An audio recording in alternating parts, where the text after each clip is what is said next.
Mga kababayan, ang Pangulo ng Republika ng Pilipinas, His Excellency Ferdinand R. Marcos Jr.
Maaari na po tayong umupo.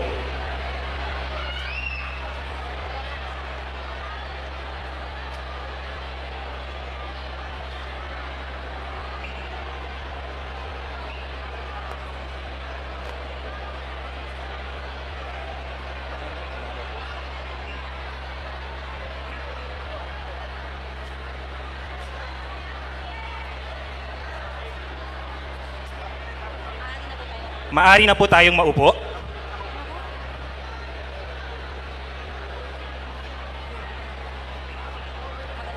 Magandang umaga po sa inyong lahat.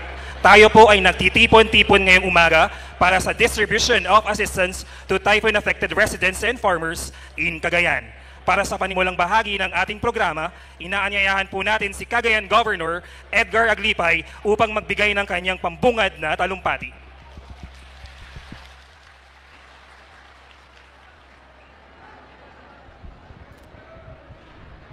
Ang Pangulo ng Pilipinas, ang minamahal ng Cagayan, President BBM Bongbong Marcos.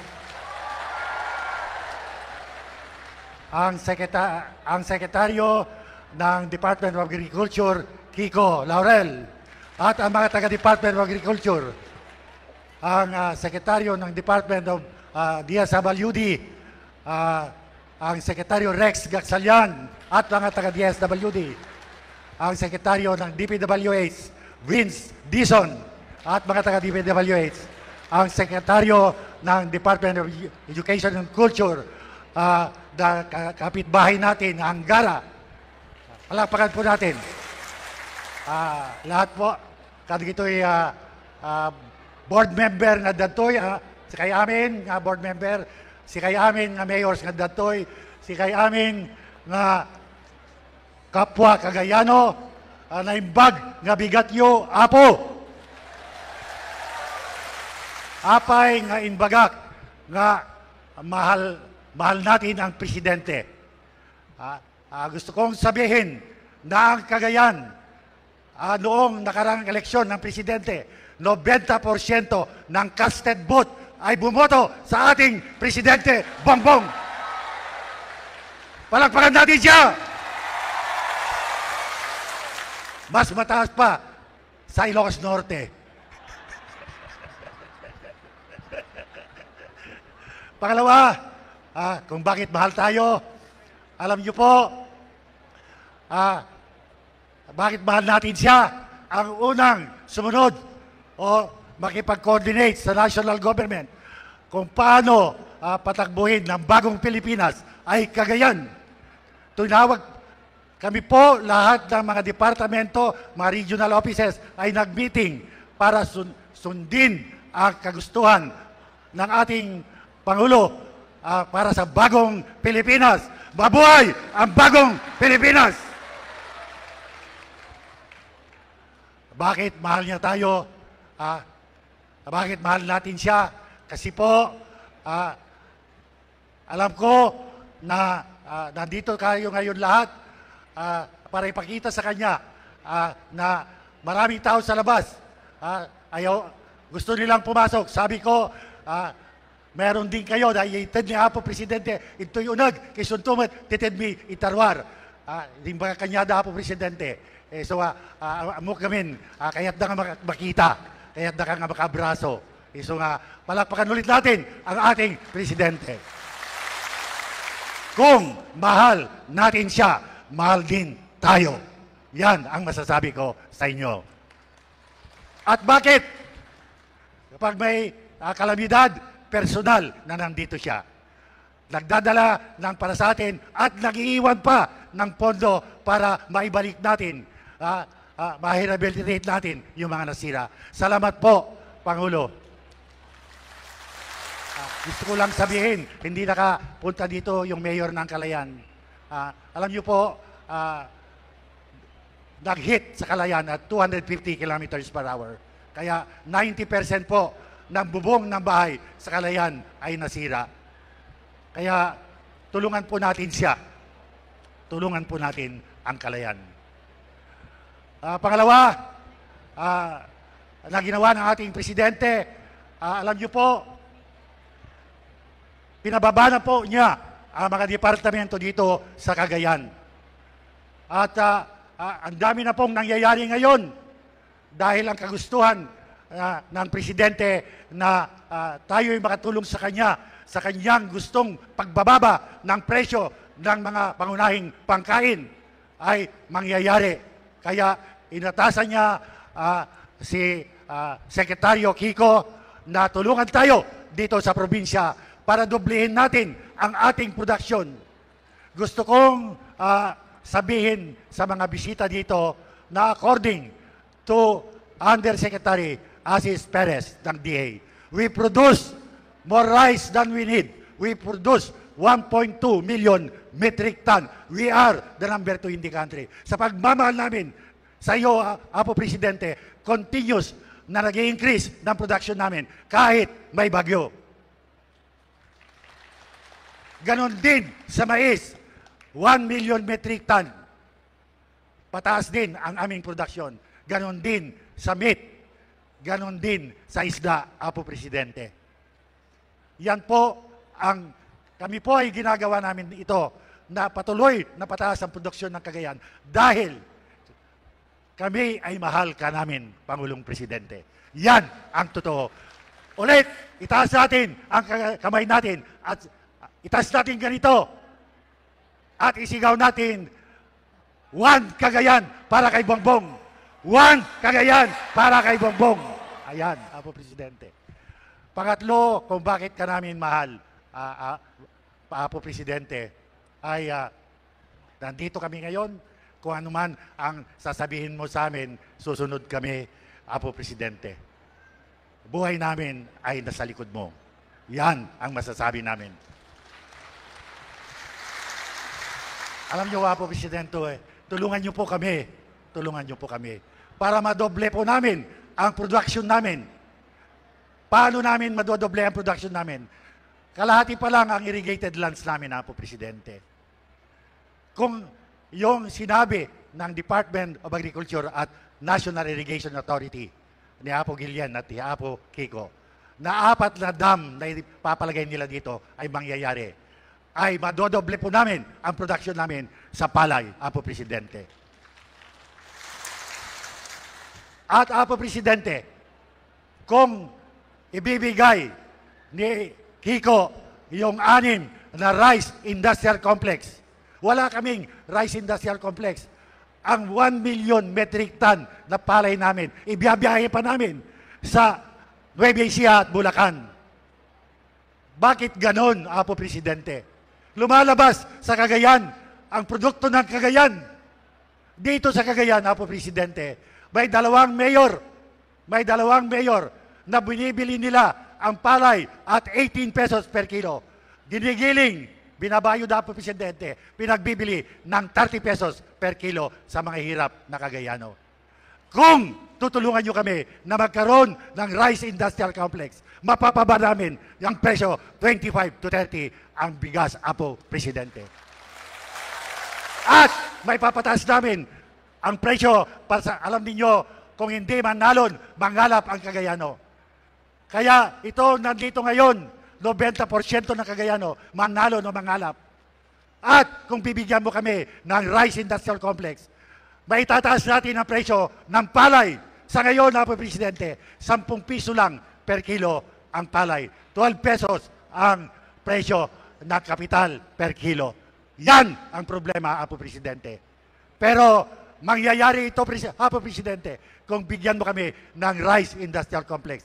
Alam nyo, Apo Presidente, nasisira ang mga kalsada natin. I would like to direct this problem to Secretary Vince Hison. Apo Vince Hison, gusto kong sabihin sa inyo na mga truck sa Cagayan na pupunta doon sa Nueva Ecija at Bulacan ay may kargang 50 tons, 1,000 bags of 1,000 bags, 2,000 bags. Kaya ang ibig sabihin, 50 tonelada ang karga ng mga truck. Ang bridges natin, 25 ton lang ang pwede. Bakit na hindi natin i-budge? Yan, bigas na yan mula dito, kung dito na magigiling. Dadalhin diretso sa Manila. At kami, ipagbibili namin sa mga LGU ng Manila para wala ng rice trader na nansasamantala sa mahihirap ng mga nalon. Apo Presidente, tulungan niyo po kami para matulungan po kayo namin. Salamat pala, nagpadala si First Lady ng 3 mobile clinic at mga goods galing sa taas. Salamat. Pakisabi lang sa kanya. Alam ko, mahal ka niya, kaya mahal din niya ang Cagayan. Ngayon, Apo Presidente, ang dami ng mga kalakal na nandito ngayon sa Cagayan. Madaming Chinese, American, German, Korean, Japanese. Gusto nilang magpatayo dito ng factory. Problema namin, Apo Presidente, ang NGCP hanggang Tugigaraw lang. Meron na kaming 150 megawatt na solar farm dito sa Northern. Hindi namin may i-inject sa National Grid. Wala pa dito yung NGCP. Ang EMI Group of Companies, binigyan mo ng lisensya para makapagpatayo ng 1,000 megawatt. Kapartner po namin ng Westinghouse.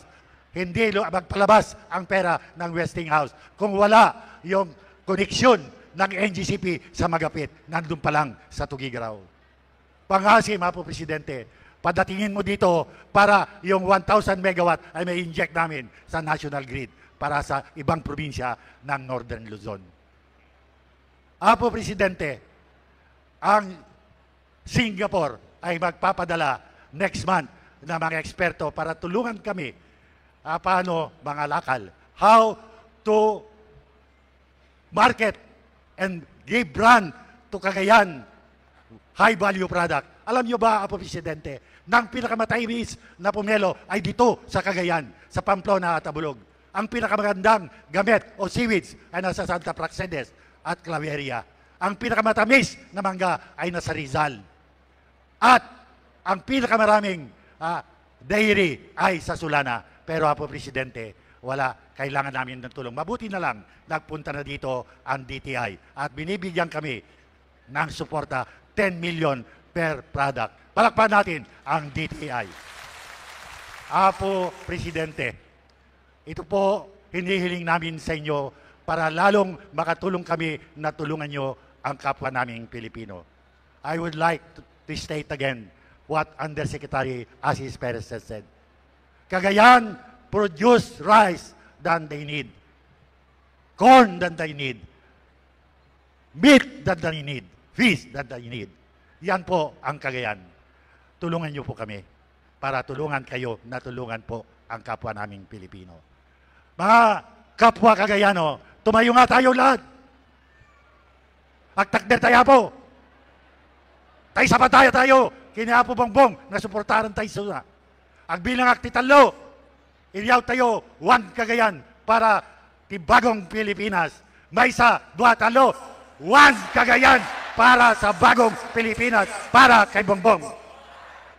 Diyos ang ina po. Maraming salamat po, Governor Aglipay. Sa oras na ito, inaanyahan po natin ang ating mahal na Pangulo na pangunahan ng pamamahagi ng assistance para sa typhoon-affected residents and farmers dito sa probinsya ng Cagayan. Ang ating mahal na Pangulo ay sasamahan ni Social Welfare and Development Secretary Rex Gatchalian. Ating tunghayan ang ceremonial distribution of assistance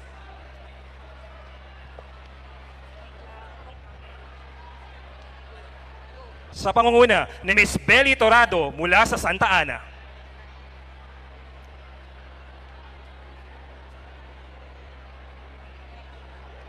Leticia Castillo mula sa Santa Ana.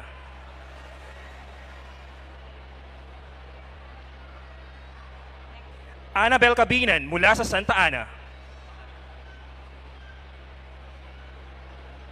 Mary Rose Agustin mula sa Santa Ana.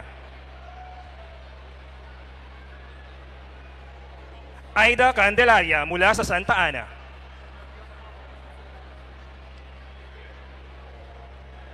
Ronaline Mabilog mula sa Gonzaga. Rosalie Baclig mula sa Gonzaga. Virgelina Tavas mula sa Gonzaga. Crisel Corpus mula sa Gonzaga. At Mia May Orteza mula sa Gonzaga. Maraming salamat po. Ngayon naman, ating pong inaanyayahan si Agriculture Secretary Francisco Chu Laurel Jr. upang samahan ng ating mahal na Pangulo sa pamamahagi naman ng assistance sa ating mga typhoon-affected farmers dito sa Cagayan. Ating tunghayan ang ceremonial distribution of assistance. Gary Dolores mula sa Santa Ana. Rivelino Salvador mula sa Santa Ana.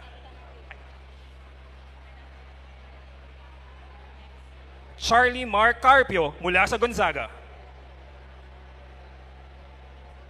Luvimin Mafe mula sa Gonzaga.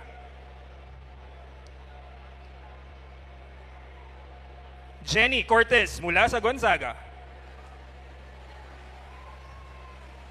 Marites Arellano mula sa Gonzaga. Helen Antonio mula sa Bugay.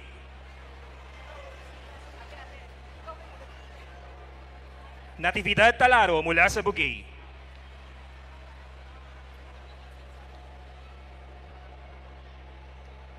Tolentino Udam mula sa Santa Teresita. Rolando Aguban mula sa Santa Teresita.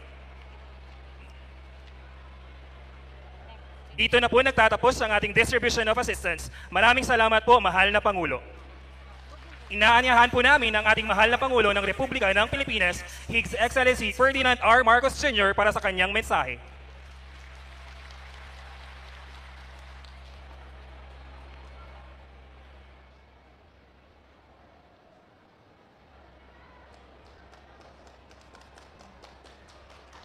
Na ibag-lawi kami na po. Agtugaw po tayo. Ti probinsya, ti governor tayo, Governor Egay Aglipay, ti probinsya, ti Cagayan, napaspas ti governor yun. Hampag agtugaw, adana ti nalabaga nga folder, nalabaga ha, makita yun. Very good, mabilis ang trabaho. Apo nga opisyales, mga mayores, opisyales, ti probinsya, ti Cagayan, Cagayan kin kakabsat, ti mananalod tayo na embag na bagit na aldaw yung amin na po. Nandito po kami upang mabigyan ng tulong ang ating mga magsasaka na tinamaan ng bagyong Nando. At nakita naman natin dito sa Cagayan, ang tinamaan ng malakas doon sa amin, swinerte kami sa Ilocos Norte, hindi gaano. Malakas ang tubig, malakas ang hangin, pero walang masyadong nasira, yun lang tanim namin. Pero nakita ko yung mga rice field, nakapag-harvest sila ng maaga. Kaya kahit papaano, nasalba natin yung harvest na yun. Kahit na medyo maaga, mabuti na yun, imbis na masira. At kaya naman kami nandito upang makatulong sa ating mga magsasaka at mga manalo tayo nga mag-recover dito sa mga nawala sa inyo na kinuha ng typhoon ng Nando dito sa nakaraan na weekend. Ay marami po tayong naging biktima at marami po tayong kailangan na tulungan dahil po wala tayong magagawa. Nagbabago talaga ang panahon. Kailangan po natin baguhin ang ating sistema ng agrikultura. Kailangan natin kilalanin at maunawaan kung ano ba ang kailangan gawin para sa sistema ng ating weather prediction, ng pag-asa, lahat yan, para mas maganda ang ating response. Kaya po, sinama ko na po, nandito po ang 4 na kalihim ng iba't ibang departamento ang nagbigay po ng tulong para sa ating mga magsasaka. Andito po sa DA ang Secretary ng Department of Agriculture, Secretary Kiko Laurel. Namamahagi rin po, lalo po lahat ito, nakikita nyo po, DSWD po ito, para ibibigay para doon sa mga displaced, yung mga umalis, kailangan umalis, na-evacuate, na kailangan umalis sa bahay. Galing naman po sa DSWD yan, andito po ang ating kalihim, Secretary Rex Gatchalian ng Department of Social Welfare and Development. Andito rin po, mag-i-inspeksyon na naman, ang ating bagong Secretary of the Department of Public Works. Kasi titignan daw niya kung naging problema ang mga hindi magandang ginawang flood control project. Kaya't nandito po, DPWH Secretary Vince Dizon. Kasama din po dyan, dahil meron tayong ginagawa po na feeding program para sa ating mga kabataan, hindi lang feeding program, kundi pati ang medical na examination, binibigyan po, pupunta po kami sa eskwelahan mamaya para makita kung magandang takbo nung pagbigay, hindi lamang yung pagpakain, kung hindi magpapatingin. Pati na teacher, pinapatingin yung mga maestra, nagpapatingin na rin, at kung kailangan nila ng gamot, kung kailangan nila magpatest, gagawin na rin natin. Ito, ginagawa po ng ating DepEd Secretary Sani Angara. At dito naman po ay nakikita, alam nyo po, hindi siguro ninyong nalagtaan, nakita po ninyo ang mga pangyayari dito sa nakita nating mga malaking problema sa dating mga flood control project. Kaya naman, ay tinignan po namin, eto si Secretary Vince Dizon at saka kami, nag-meeting kami na mabuti at tinitignan namin, ano ba dito yung maganda, ano ba dito yung hindi na talaga pwede, na mukhang ghost project ito, mukhang substandard ito. Kaya po, tinignan po namin lahat po, inisa-isa po namin lahat ng project na yan. At nakita namin, nakapag-savings po tayo sa budget ng Pilipinas para sa susunod na taon, para sa 2026. Nakahanap po kami ng medyo malaking halaga. Ang halaga is 255.55 billion na piso. Biruin ninyo, kung hindi po natin ginawa yan, yung 255 billion na yan, kung saan sana lang mapupunta. Kaya't mabuti. Kaya't kinansela na po natin lahat ng flood control project para sa 2026. At yun po ang naging savings natin. Huwag po kayong mag-alala. Hindi ibig sabihin matitigil ang flood control project. Dahil po, sa aming pag-aaral, meron pa po yung budget ng flood control project sa 2025 ay 300 plus billion. So, hindi pa naubos yun. So, tuloy-tuloy pa rin ang magiging flood control project hanggang sa susunod na taon. At meron naman tayong i-approve na flood control project para naman basta't nakita natin maayos ang proposal, maayos ang program of work, maayos ang completion, may acceptance ng local government. That's the new factor that we put in. Gov. Egay, I was surprised because nung umikot ako, kausap yung isang barangay chairman, wala na palang acceptance ngayon. Hindi pwede yun. Kaya ang acceptance po, pagka may project po ng national government. Halimbawa, gagawa sila ng kalsada, magtatayo ng school building, at maglalagay sila ng flood control. Nung governor po ako, hindi po pwedeng sabihin completed yung project na yun hanggang tinanggap ng local government executive. Ang problema, tinanggal yun noong nakaraang ilang taon. I don't know what year they removed that, pero nagulat ako kasi napaka-importante yan na meron kang clearance sa barangay chairman, may clearance ka sa mayor, may clearance ka sa probinsya. Dahil yun ang paraan namin sa local government para tiyakin na yung mga project ay magandang pagkagawa at tama at hindi naman nagmahal ng masyado. Kaya po, ibabalik po natin. Yan, Gob. Lahat ng LGU ngayon, mula ngayon, ay ibabalik natin ang proseso ng pag-accept ng local government executive. So, sa 255 billion po na naging savings natin sa DPWH, dahil tinanggal na po natin yung mga malalabong project na mukhang hindi naman maganda, 255 billion po, ang 36 na bilyong piso ay magiging karagdagang pondo sa DSWD para sa IX, sa Disability Inclusive Social Protection of Children at Sustainable Livelihood Program. Ano po ito mga ito? Ang AX, alam naman po ninyo, pagka nagka-problema, nagkabagyo, ito yung linalabas po natin para tumulong po sa mga naging biktima. Ito naman, Disability Inclusive Social Protection of Children para po sa mga PWD na bata. Lalakihan po natin ang budget nila. At ito namang Sustainable Livelihood Program, napakaganda po nito. Yung mga membro ng 4Ps ay pinupuntahan po ng DSWD yan at tinutulungan sila para makapag-graduate na sila sa 4P. Meron na silang sariling negosyo, meron na maayos na ang kanilang pagpakain sa kanilang pamilya, sa kanilang mga anak, pagpaaral, lahat yon. Ito pong Social Livelihood Program, Sustainable Livelihood Program, para po ito, turuan sila kung ano man ang gusto nilang pasukin na yung maliit na negosyo. Kahit na ano, tutulungan po ng DSWD. Napakaganda po ng programang yan, kaya dinagdagan po natin lahat-lahat, yung tatlong programa yan, ng 35.91 billion. Mahigit 26 na bilyon at kalahating milyon pisong budget mapupunta naman sa DepEd, sa Department of Education. Dahil po, napakahalaga nung kailangan maging magagaling dapat yung mga anak natin, mas magagaling sa atin. Kaya dapat magandang mga eskwelahan natin. Kaya po, linagawa po namin para pagandahin lang unang-una, paramihin ang school room. Number 1. Pangalawa, na yung gamit ng teacher natin, ng mga bata, ay kumpleto naman. Pangatlo, na meron tayong feeding program para sa kanila. Dahil ang isa sa pinakamalaking dahilan kung bakit hindi nakakapag-aral na mabuti ang mga bata ay masakit ang ngipin, may lagnat, masama ang katawan. Kaya yun din ay tinutugunan din po natin. Diyan po natin kukunin, meron pang 10 bilyon, ito naman sa CHED para sa college. Ang CHED para naman yung ating scholarship ay tuloy-tuloy. Ngayon, ang CHED dati, libre nga ang SUK, yung ating mga universities, state universities and college, mga SUK natin. Pero, may gastos pa rin dahil saan titira yung estudyante. Paano siya bibili ng libro? Ano yung kakainin niya? May gastos pa rin yun. At nakikita naman namin, kahit anong gawin nila, hindi kaya ng magulang, hindi kaya ng pamilya, tumutulong naman lahat. Pero para pampatulong, dinagdagan po namin ng scholarship program yan.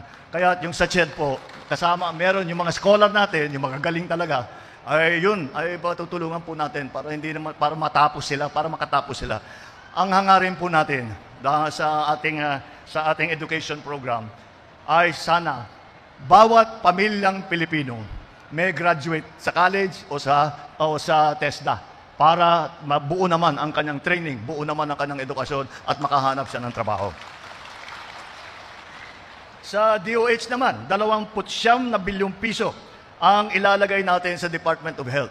Yung sa Department of Health ay para naman matapos natin kasi po pinaparami po natin ang ating mga ospital. Dahil ito ay natutunan po natin nung COVID, nung pandemya, na ang talagang nagamit na ospital, yung tinatawag na specialty hospital sa Maynila.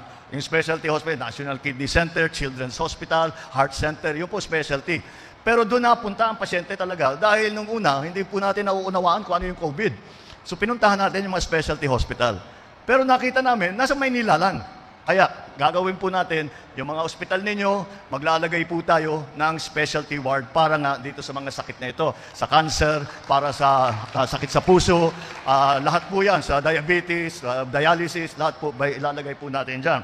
At yung pinag-uusapan, nalinipat na 60 billion na kinuha sa PhilHealth para dalhin sa national government, ay itong 60 billion na ito, ay babalik na namin dahil nangangambang tao eh. Akala nila walang pera ang PhilHealth. Maraming pera ang PhilHealth, pero hindi na balik. Ibabalik namin, gagamitin namin yung 60 billion na yun para paramihin na naman ang ating mga programa. Kaya yan ang magbabayad. Yan ang magbabayad sa ating zero balance billing na libre na ang pagpunta sa ospital. Completion, yung MAIP na medical assistance na binibigay natin, palalakihin din po natin yan. Ito sa Cancer Patients, Philippine Children's Medical Center, at pararamihin namin ang benepisyo na nanggagaling sa PhilHealth. Mga 4 bilyong piso naman ang pupunta sa Department of Agriculture. Dahil alam naman po natin, maraming pagkukulang para lalo na sa mechanization at magbibigay tayo ng mga traktor, mga harvester, mga irrigator. Ang ginagawa po namin, yung bagong irrigation system, solar na po, para yung bomba ay hindi na kailangan ng krudo, hindi na kailangan na maglagay ng malalaking koneksyon. Ito po ay solar powered na at ito po ipapakalat natin. Ito yung po ang ginagawa ng Department of Agriculture. At nabanggit na rin ni Gobernador yung tinatawag naming rice processing center. Ito po, ano ba yung rice processing center? Ito po ang mga processing center, magdadala po kayo ng palay ninyo kahit basa hanggang siguro yung mga on average mula hanggang 120 tons kada araw na basa na palay, idadry na yan, igigiling na yan, ipapalis na yan, ibabag na, paglabas doon, mamimili kayo. Anong gusto ninyo? 10 kilo bag, 25 kilo bag, 50 kilo bag. At yun, nasa labas na yun. Kayo ang magiging may-ari niyan. Hindi may-ari ang gobyerno, hindi may-ari ang trader. Napupunta yan. Kaya tinanong ko po, habang nagsasalita ka, tinanong ko sa sekretary natin, alam nyo po, meron po na kami yung rice processing, nakapaglagay na tayo, nakapaglagay na tayo mga 140. At sa pagkatapos ng taon nito, ay aabot na yan to what time? Hanggang 146 para sa taong 2025. Okay, sa kinalat po natin. Pero tama po yung sinabi ng governor ninyo. Kaya sasabihin ko, I'm giving the instruction now to the Department of Agriculture to work with the governor to find a site at yung mga nasa pipeline, i-realign natin, dali natin dito sa Cagayan. Mama, Gob, ikaw nang bahalang mamili ng lugar. Saan natin ilalagay? Oh, yun. Kita mo, napakabilis ng inyong governor. Oh. Ayos. Okay. Tapos hindi lang yun ang gagawin, may mga cold storage na gagawin para sa gulay natin, para sa isda, para hindi naman masira. At yun, kasama po yun sa mga programa ng Department of Agriculture. Pati na yung transport, yung truck, meron din tayong programa dahil lagi kong tinatanong. Yung ating farmer, meron nga siyang ani, paano niya dadalhin yung palay niya doon sa malayo, kung minsan malayo. Sabi ko, bigyan nyo ng truck. Yung cooperative, bibigyan natin ng truck para kayo nang mamamahala, kayo nang mababawasan ang gastos ninyo dahil hindi na ito papadala sa Nueva Ecija pa, dito na lang sa Cagayan. Lahat po ng kita sa pagtatanim ng palay hanggang sa gawing bigas, hindi po mapupunta sa trader, hindi po pinakikitaan sa palengke.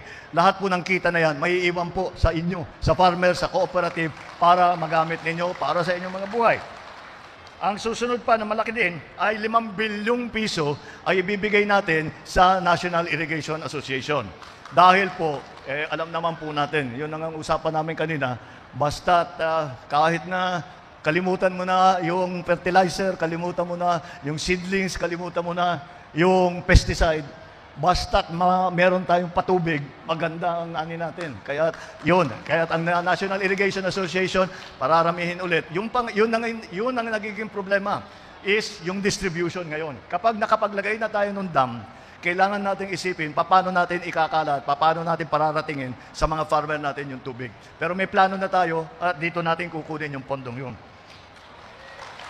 At sa para yung mga tinatawag, ika nga, ay tinutukoy nila na social programs. Ito yung pagtulong sa ating mga kababayan kapag may problema, kapag may sakuna, kapag may disaster, kagaya nito. Ay tayo naman ay maglalagay tayo ng 19 bilyong piso na ilalagay sa DOLE, ilalagay sa TUPAD. Ito po, ang DOLE, sa DOLE, yung Department of Labor and Employment, ito po, ay silang nagbibigay yung tinatawag na TUPAD, Integrated Livelihood and Emergency Employment Special Training po. Ito po, ang TUPAD, ginagawa po ng DOLE, magbibigay po sila ng tulong at meron pang kasama na training. Kasama na rin dyan yung DTI, yung Trade and Investment natin. Magsasama-sama po sila. Kaya alam nyo po, ang ginawa po natin sa pamahalaan ay tiniyak natin na lahat ng ahensya ng pamahalaan ay sabay-sabay na nagtutulungan. Dahil yung mga problemang hinaharap ng pamahalaan ay hindi simple, hindi maliliit. Kaya kailangan talagang full force lahat. Kailangan sa basketball, full court press dapat. Kasi para magawa natin lahat ng nais natin gawin natin mabilis at walang sobrang gastos. 2 bilyong piso naman ang ilalagay natin, 2.5 billion, bibigay po natin sa Department of Information and Communication. Sila po ay nagpaparami ng internet, lalong-lalo na sa ating mga eskwelahan, lalong-lalo na sa ating mga government offices. Para po, pagka meron kayong kailangan mag-renew ng lisensya, pagka may kailangan kayo, magbabayad kayo ng buwis, hindi nyo na kailangan puntahan yung mga opisina, hindi nyo na kailangan kadil yung mga fixer. Basta gagawin na lang ninyo sa bahay ninyo. Pagka konektado na po, gagawin na lang ninyo lahat sa bahay ninyo na hindi yung mga medyo senior sa atin na hindi marunong masyado sa computer, pagawa nyo sa mga anak nyo, sa mga apo nyo, kayang-kaya nila yan.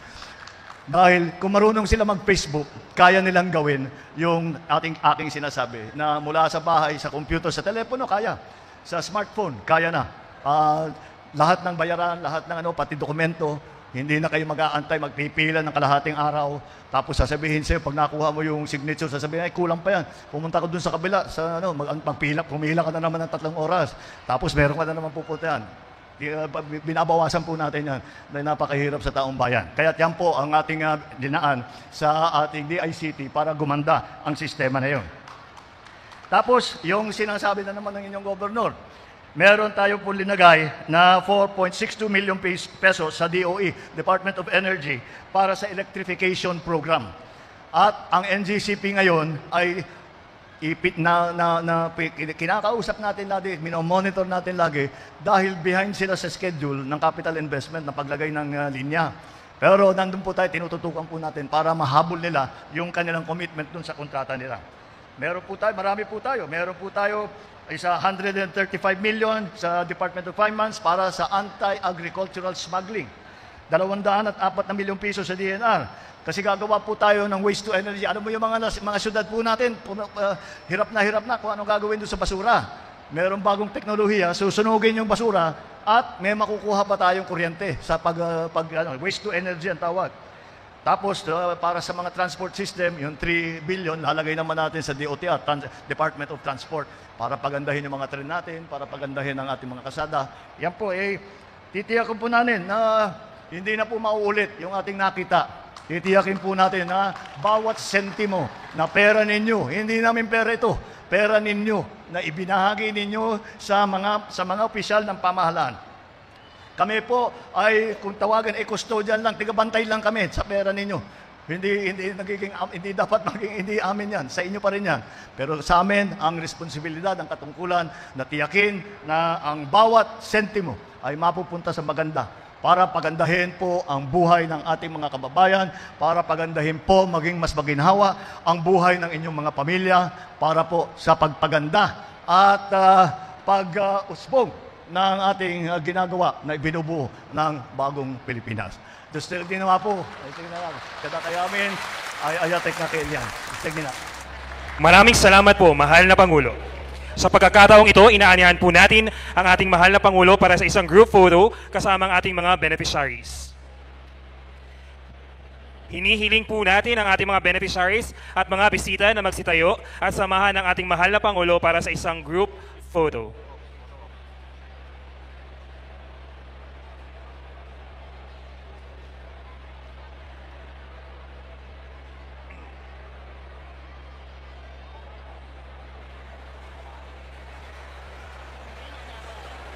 Muli, hinihiling po natin ang ating mga beneficiaries at mga bisita na magsitayo at samahan ang ating mahal na Pangulo para sa isang group photo.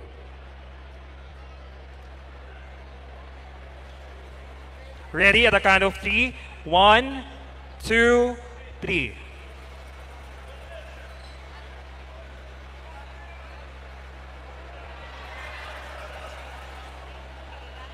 Maraming salamat po, mahal na Pangulo. Dito na po nagtatapos ang ating programa. Nagpapasalamat po tayo sa ating mahal na Pangulo sa pagbisita at pangunguna ng pamamahagi ng assistance sa ating typhoon-affected residents at farmers dito sa